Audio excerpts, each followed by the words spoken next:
Today I want to talk about 7 signs that you are way ahead of the average person financially. It's not so much that you should be playing the comparison game and constantly, wondering how well you are doing stacking up to everybody else, because that thought process can be toxic. But the reason I think it's important to make this video is because the average person isn't doing so good. So it actually will make a lot of people feel better once you realize just how bad the average stats are for a lot of people. Because really the idea here is to encourage a lot of people who are already doing above average and try to light a fire under the ones who are below average. The sad reality is the average stats in America today are not good. And they don't give people a lot of hope for a stable future or a possibility of retirement or anything like that. But I get it, especially when you look around, you see people driving Ferraris and Lamborghinis, and that seems to be like the new normal now. A lot of people try to aspire to have that kind of stuff in life, but it's just not realistic for most people. And likely because of social media, somewhere along the way, people's standards of what's normal or attainable have gotten completely out of whack, okay? But this video is going to correct that for you. Because contrary to popular belief, not everybody's out there living the lifestyle of the rich and famous. In fact, most people aren't. And the ones who you see who look like they are probably broke and drowning in debt. And something that's always been a big part of the problem is financial education, guys. In fact, only about 37% of Americans have a basic understanding of financial concepts. So improving your financial literacy can lead to a lot better investment decisions and saving decisions, and just enlighten you on what you should be doing in order to have a more stable and fun future.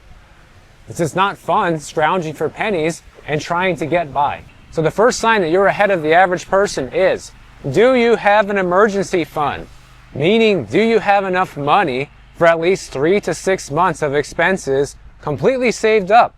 It also means you will not have to go into credit card debt or any other type of debt to pay for an unexpected life event. That's what an emergency fund is, okay? But a lot of people actually don't have this. About 2/3 of Americans don't have an emergency fund, guys. So if something happens to about 65% of the people out there, they're going to have to draw on debt in some form or another in order to pay for that emergency. Or worse yet, if they lose their job, which can be devastating for a lot of people, now they could end up in an even worse situation, being evicted from their apartment or losing their home in foreclosure. Things like that happen to people that don't have an emergency fund. And this is why you hear so many people are living paycheck to paycheck today, because they don't have that emergency savings saved up. So if you have any sort of emergency fund at all, even if it's just 1 month or 2 months, you should be proud of yourself, because it means you're doing better than about 65% of Americans right now. And the number of people who are living paycheck to paycheck just continues to grow over the years. In fact, about 78% of US workers now report living paycheck to paycheck. So you can kind of lump this in there with this first category, that if you are not living paycheck to paycheck and you have somewhat of an emergency fund saved up, you're doing pretty good right now. The second thing is you have a savings account. 1/3 of Americans today have no savings at all, and 50% say they have less than $1,000 saved up, $1,000.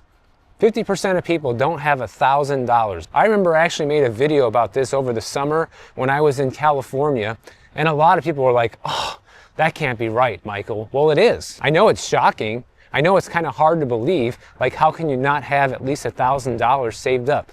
50% of people don't, guys. And we're not talking about people in third world countries. We're talking about fellow Americans here. And you got to be honest with yourself. If this is you, this is where you really need to start with your finances, okay? It's imperative that you break away from this sort of cycle in life, because if you don't have money for an emergency, or you don't have even $1,000 saved up, or really nothing at all, you're just going to be accumulating problems and debt that eventually are going to leave you bankrupt and put you on a path where you may never have any sort of financial freedom ever. If this is resonating with you, you realize that you might be in this category, this is also your sign to start turning things around, because this is not the path you want to be on if you want to have a prosperous life in the future. And unfortunately, this is becoming too much of a trend in the country. I mean, if you look at the personal savings rate from the Federal Reserve, going all the way back to the 1960s, guys, people were saving about roughly 10%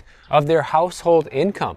Fast forward to today, it is close to near all-time lows at about 4.4% as of the November 2024 reading. So it is not looking good. And I know not all of that is due to the fact that, you know, people don't want to save money or they're buying too many things. A lot of it is due to inflation and the loss of our purchasing power, which we'll talk about more in a little bit.